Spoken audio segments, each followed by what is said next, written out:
Good morning, students. This is Jayanthi.V from Social Department.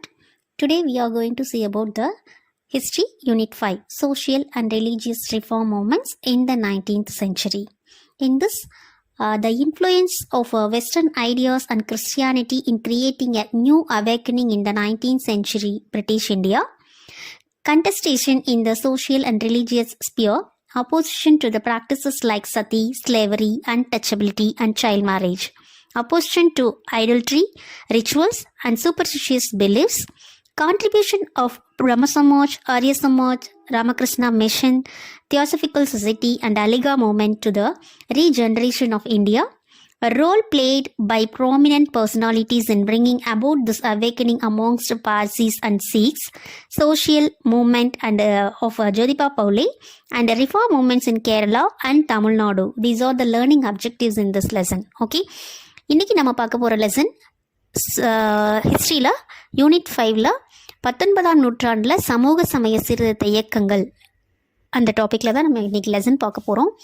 இன்றைக்கி நம்ம இதில் என்னென்னலாம் கற்றுக்க போகிறோம் அப்படின்னா, 19th சென்ச்சுரியில் பிரிட்டிஷ் இந்தியாவில் புதிய விழிப்புணர்வு உணர்ச்சியை உருவாக்குனதில் மேற்கத்திய சிந்தனைகள் அண்ட் கிறிஸ்தவ மதத்தோட செல்வாக்கு எப்படி இருந்துச்சு அப்படிங்கிறதையும், சொசைட்டியில் அண்ட் சமயத்துறைகளில் ஏற்பட்ட போட்டிகள், உடன்கட்டை ஏறுறது, அடிமை முறை, தீண்டாமை, குழந்தை திருமணம், இந்த பழக்கங்களுக்கான எதிர்ப்பு எப்படி இருந்துச்சு, உருவ வழிபாடு சடங்குகள், மூட நம்பிக்கைகள், இதுக்கெல்லாம் எப்படி எதிர்ப்பு தெரிவித்தாங்க, அண்ட் இந்தியா புத்துயிர் பெற்றதில் பிரம்ம சமாஜம், ஆரிய சமாஜம், ராமகிருஷ்ணா மிஷன், பிரம்மஞான சபை, அலிகார் இயக்கம், இதோட பங்களிப்பெல்லாம் என்ன, பார்சிகள், சீக்கியர்கள், இந்த சமூகங்களில் விழிப்புணர்வை ஏற்படுத்தியதில் முக்கிய ஆளுமைகளோட பங்கு எவ்வளோ இருந்துச்சு, அண்ட் லாஸ்ட்டாக ஜோதிபா பூலேயோட சமூக இயக்கமும் கேரளாவில் தமிழ்நாட்டில் தோன்றிய சீர்திருத்த இயக்கங்களும் எப்படி இருந்துச்சு அப்படிங்கிறது தான் நம்ம இந்த லெசனில் பார்க்க போகிறோம்.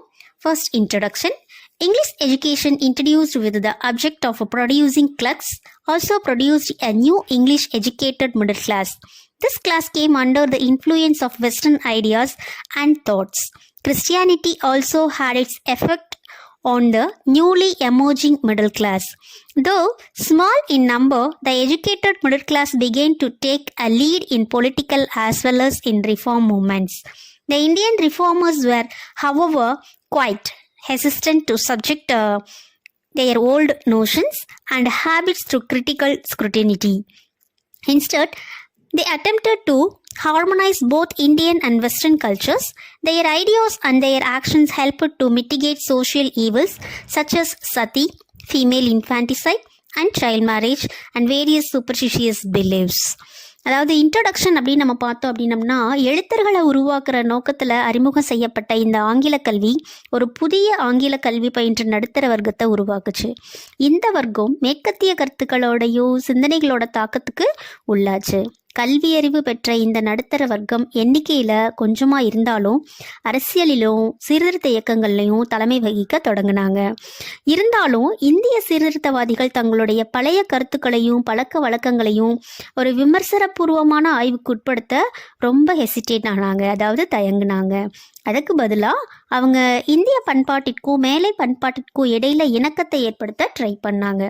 இருந்தாலும் அவங்களுடைய கருத்துக்களும் செயல்பாடுகளும் உடன்கட்டை ஏறுதல், அதாவது சதி அப்படின்னு சொல்கிறோம் இல்லையா, அது பெண் சிசு கொலை, குழந்தை திருமணம், இந்த மாதிரியான அனைத்து வகையான கண்மூடித்தனமான மத நம்பிக்கைகள் அண்ட் சமூக தீமைகளை கட்டுப்படுத்த ஹெல்ப் பண்ணுச்சு. 19ஆம் நூற்றாண்டோட சமயம் சார்ந்த சீர்திருத்த இயக்கங்களை ரெண்டாக வகைப்படுத்தலாம். ஒன்று பிரம்ம சமாஜம், பிரார்த்தன சமாஜம். அதுதான் நம்ம பார்க்க போகிறோம். The reform movements of 19th century in the realm of religion fall under two broad categories. First one is reformist movements like the Brahma Samaj, the Prarthana Samaj, and the Aligarh movement, and the revivalist movements such as Arya Samaj, the Ramakrishna Mission, and the Theosophical movement. There were also attempts to challenge the oppressive social structure by Jayanthi.V Paule in Pune, Narayana Guru and Ayyankali in Kerala, and Ramalinga Adigal and Ayodhi Dasar of Tamil Nadu. Okay. அதாவது 19ஆம் நூற்றாண்டோட சமயம் சார்ந்த சீர்திருத்த இயக்கங்களை ரெண்டாக வகைப்படுத்தலான்னு சொன்னேன் இல்லையா. First one பார்த்தீங்கன்னா பிரம்ம சமாஜம், பிரார்த்தனை சமாஜம், அலிகார் மூமெண்ட், இந்த மாதிரியான சீர்திருத்த இயக்கங்கள் ஒரு டைப், சரியா? அண்ட் தென் ஆரிய சமாஜம், ராமகிருஷ்ணா மிஷன், தியோபந்த் இயக்கம் போன்ற சமய புத்தெழுச்சி மீட்டெடுப்பு இயக்கங்கள் இன்னொரு வகையா இருந்துச்சு. இதை தவிர ஒடுக்குமுறை பாங்குடைய சமூக கட்டமைப்பை எதிர்க்கும் முயற்சிகளும் மேற்கொள்ளப்பட்டன. பூனேல ஜோதிபா பூலே அப்படிங்கிறவங்க, கேரளாவில் நாராயணகுரு அப்படிங்கிறவங்க, ஐயன்காளி, தமிழகத்தில் ராமலிங்க அடிகள், வைகுண்ட சுவாமிகள், அயோத்திதாசர் இவங்க எல்லாமே இந்த வகைப்பட்டோராக தான் இருந்தாங்க. இதில் நம்ம 5.1 பார்த்தோம் அப்படின்னம்னா early reform moments in Bengal. First one, Rajaram Mohan Rai and Brahma Samaj. Rajaram Mohan Rai was one of the earlier reformer influenced by the Western ideas to indicate reforms. He was a great scholar, well versed in Sanskrit, Arabic, Persian and English apart from his knowledge in his mother tongue Bengali. Ram Mohan Rai was opposite to meaningless religious ceremonies and all forms of pernicious social customs. Yet he wanted to preserve continuity with the past. In this religio-philosophical social outlook, he was deeply influenced by monotheism and anti-idolatry. Based on his interpretation of the Upanishad, he argued that all the ancient texts of the Hindus preached monotheism or worship of one God.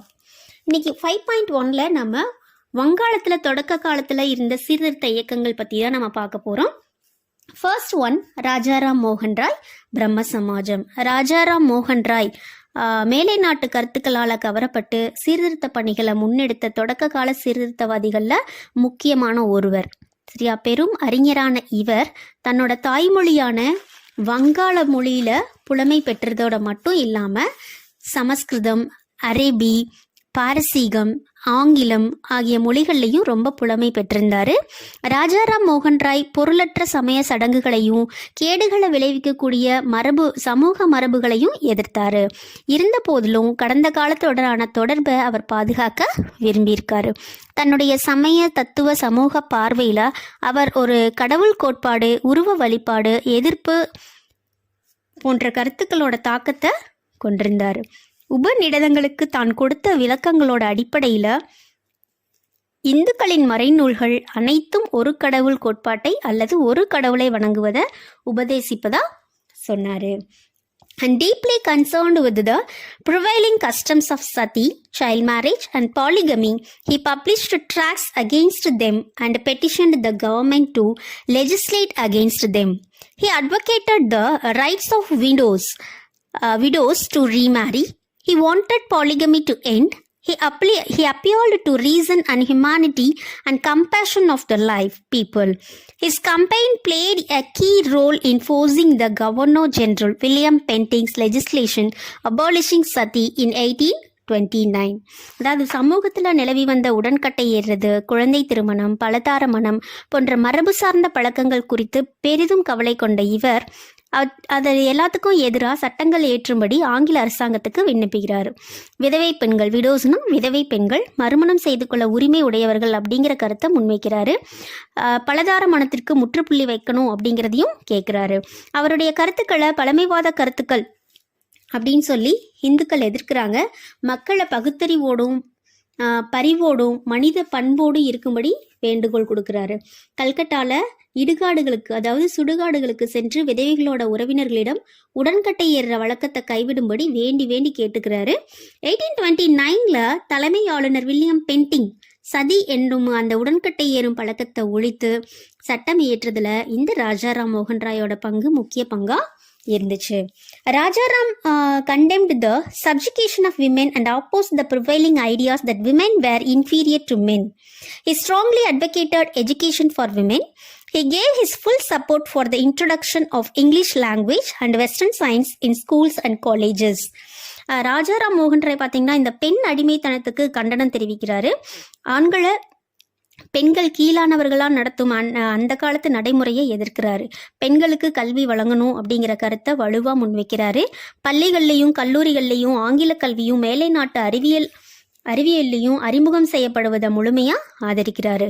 அதே மாதிரி உபநிடதங்கள் எல்லையற்ற ஆதி அந்தமில்லாத தெய்வீகத்தனமான ஒரு பிரம்மம் குறித்த செய்திகளை பேசும்போது நமது அன்றாட வாழ்வில் நம்ம சுற்றி தாம் பார்க்கும் இந்து மதத்துவம் உபநிடதங்களோட போதனைகள்லேருந்து முரண்பட்டிருக்குது அப்படிங்கிறத அவர் உணர்றாரு. Rajaram Mohan Rai founded the Brahma Samaj on 20th August 1828. He opposed a temple in Calcutta where there was no image. There he laid down that no religion should be reviled or slightly or contemplatively spoken of or alluded to. The Samaj forbade idol worship and condemned meaningless religious rites and ceremonies. However, from the beginning, the appeal of the Brahma Samaj remained limited to the intellectual and enlightened Bengalis. Though the Samaj failed to attract the people from the lower sections of society, its impact on the culture of modern Bengal and its middle class was quite significant. அதாவது ராஜாராம் மோகன் ராய் பார்த்திங்கன்னா 1828 பிரம்ம சமாஜத்தை நிறுவி August 20 அன்னைக்கு கல்கட்டாவில் ஒரு கோவிலை நிறுவுறாரு. அந்த கோவிலில் திருவுருவ சிலைகள் எதுவுமே வைக்கப்படலை, அதாவது சாமி சிலைகள் எதுவுமே வைக்கப்படலை. இங்கே எந்த ஒரு மதத்தையும் ஏளனமாவோ அவமானமாவோ பேசக்கூடாது அல்லது மறைமுகமாக குறிப்பிடலாகாது அப்படிங்கிறத அங்கே எழுதி வச்சிருந்தாரு. பிரம்ம சமாஜம் உருவ வழிபாட்டை தவிர்த்ததோடு பொருளற்ற சமய சடங்குகளையும் சம்பிரதாயங்களையும் எதிர்த்துச்சு. இருந்தாலும் தொடக்கம் முதலா பிரம்ம சமாஜத்தின் கருத்துக்கள் கற்றறிந்த மேதைகள் கல்வியறிவு பெற்ற வங்காளிகள் என்ற அளவில் மட்டுமே செயல்பட்டுச்சு. சமூகத்தின் கீழ்த்தட்டு மக்களை தன்பால் ஈர்ப்பதில் சமாஜம் தோல்வியடைந்தாலும் நவீன வங்காள பண்பாட்டு மற்றும் நடுத்தர வர்க்கத்தின் மீதான அதனுடைய தாக்கம் மிகவும் போற்றுதலுக்குரியதா இருந்துச்சு. அண்ட் தென் பி பார்த்தீங்க அப்படின்னா மகரிஷி Debendranath Tagore. After the death of Rajaram Mohan Roy, Maharishi Debendranath Tagore, the poet Rabindranath Tagore's father, carried on the work. He laid down 4 articles of faith. The first one is, in the beginning there was nothing. The one supreme being alone existed who created the universe. He alone is the God of truth, infinite wisdom, goodness, the power, eternal omnipresent, the one without second. Our salvation depends on belief in him and in his worship in this world and the next.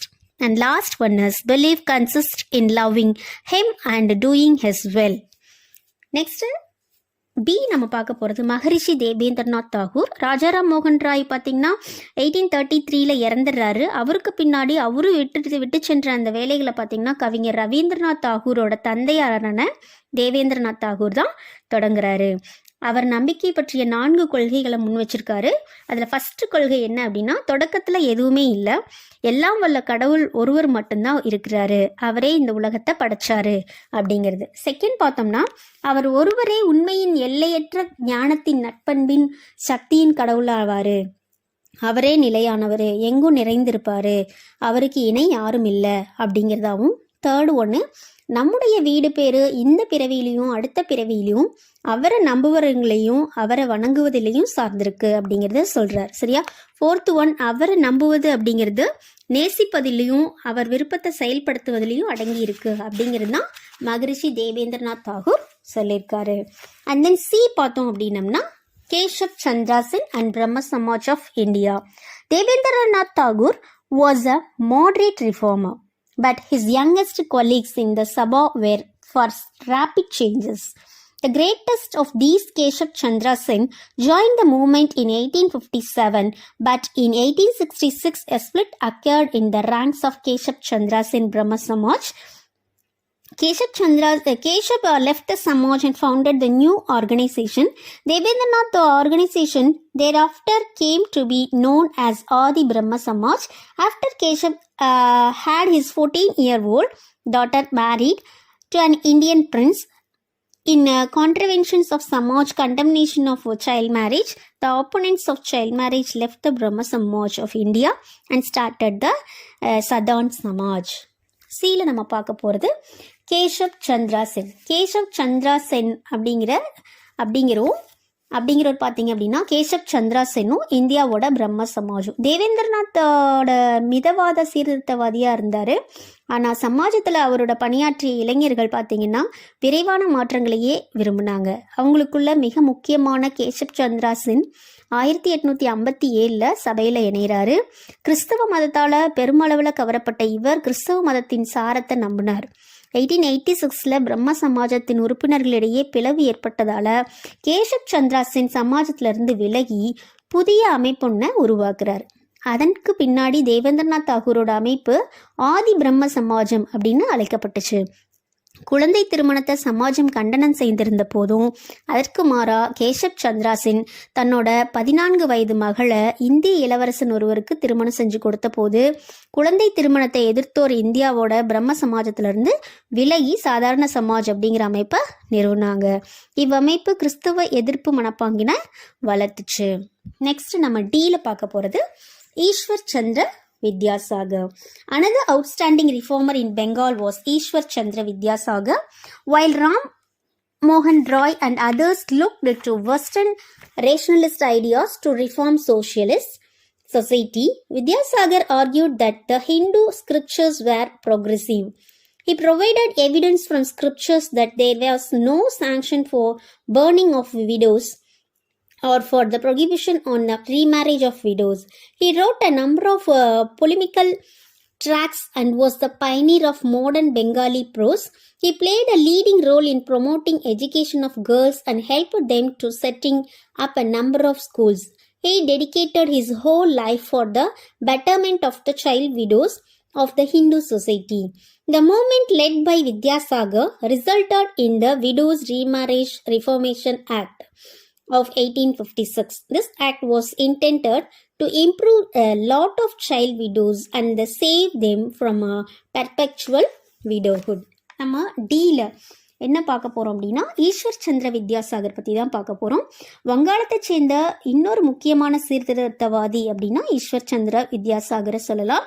Rajaram மோகன் ராயும் மற்றவங்களும் சமூகத்தை திருத்துவதற்கு மேலை நாட்டு பகுத்தறிவு சிந்தனைகளோட துணையை கேட்டபோது வித்யாசாகர் இந்து மறை நூல்களையே முற்போக்கானவை அப்படின்னு வாதிட்டுறாரு. விதவைகளை எரிப்பதும் விதவை மறுமணத்தை தடை செய்வதும் ஏற்றுக்கொள்ளப்படவில்லை என்பதுக்கு மறைநூல்கள்ல இருந்தே சான்றுகளை முன்வைக்கிறாரு.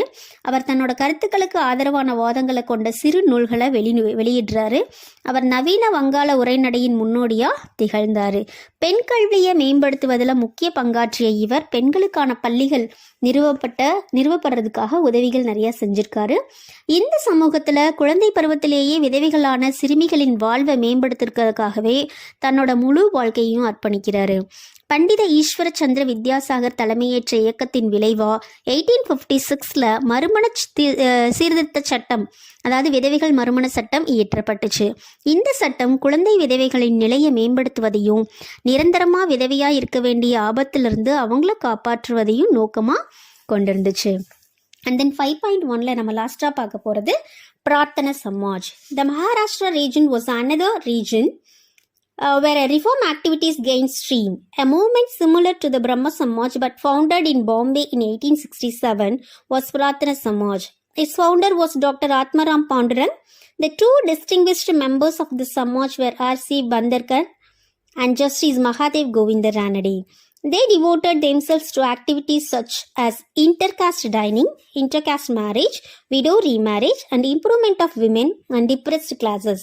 Ranade was the founder of the Widow Marriage Association, the Pune Sarvajanik Sabha, and the Deccan Education Society. 5.1 லாஸ்ட்டாக நம்ம பார்க்க போகிறது என்ன அப்படின்னா பிரார்த்தனை சமாஜம்.